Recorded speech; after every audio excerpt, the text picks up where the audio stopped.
Les feuilles d'aluminium qui ont été livrées sont de 6 mm d'épaisseur et ont été découpées par une machine à commande numérique selon un plan en 2D imaginé par Francis Pratt sur AutoCAD après la fabrication de près de 20 modèles réduits, dont un dernier en aluminium de 80 cm de long.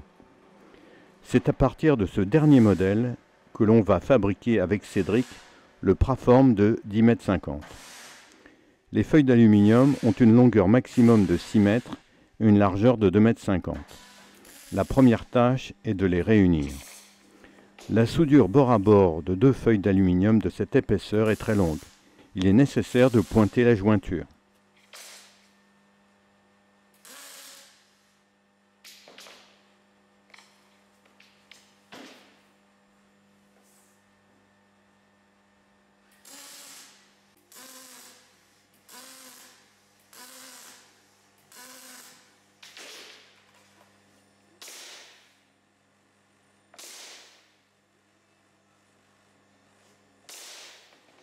Cédric soude des profilés plats perpendiculairement aux joints entre les 2 tôles pour éviter les déformations engendrées par la chaleur de la soudure.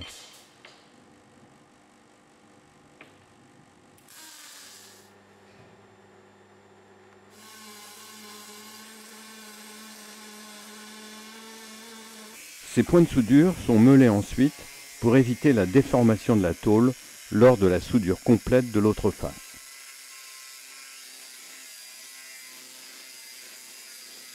La faible hauteur de l'atelier ne permet pas de retourner les feuilles assemblées. Cédric est donc obligé de souder par en dessous. C'est un travail difficile en raison des coulées de métal en fusion.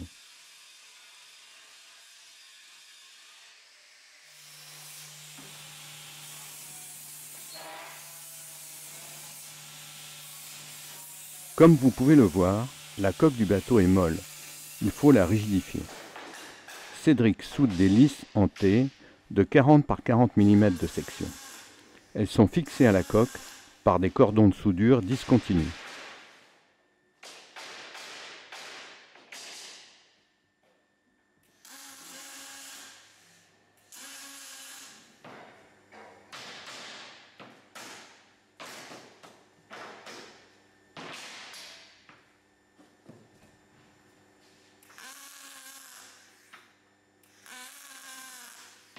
Cédric va maintenant souder des pattes à l'extérieur de la coque qui serviront à fixer les palans et à effectuer le pliage final de l'ensemble.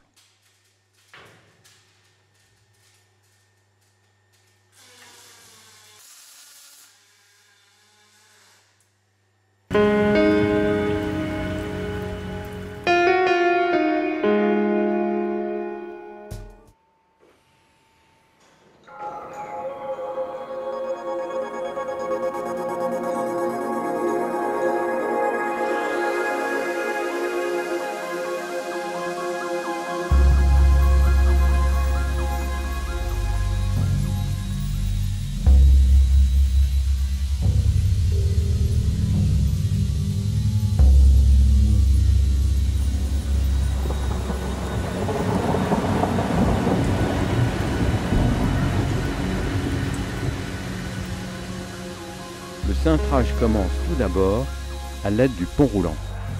On installe ensuite sur toute la longueur de la coque des palans qui vont terminer le cintrage par traction.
Comme vous pouvez le voir, les deux côtés de la proue se rejoignent en haut de la coque, mais pas en bas.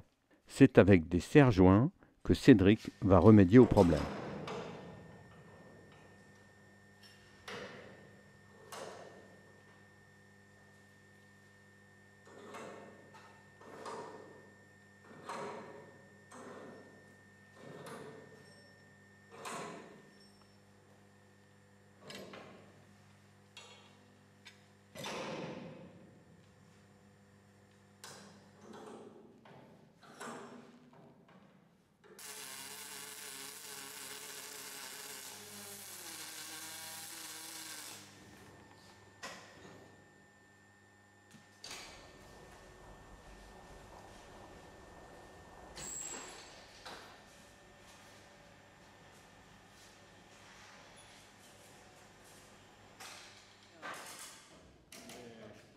Maintenant que la proue est faite, nous allons nous attaquer au bouchin.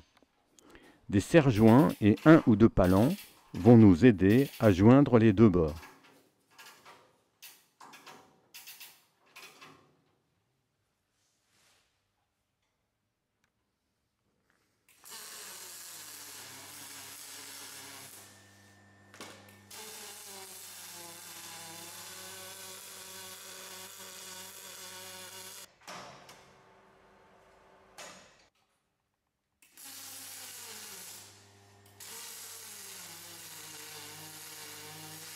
Comme la coque du bateau n'a pas été dessinée en 3 dimensions, il y a une petite différence de longueur entre les côtés et le fond. Maintenant que la coque est terminée, il faut poser les cloisons. Ce sont elles et le pont qui vont contribuer à rigidifier l'ensemble.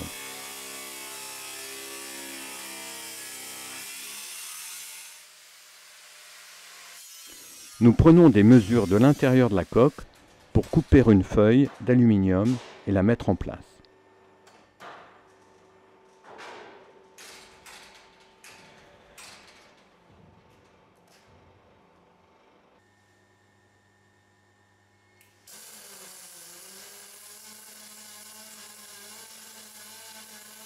Comme la coque est encore déformée, nous devons la redresser avec des palans.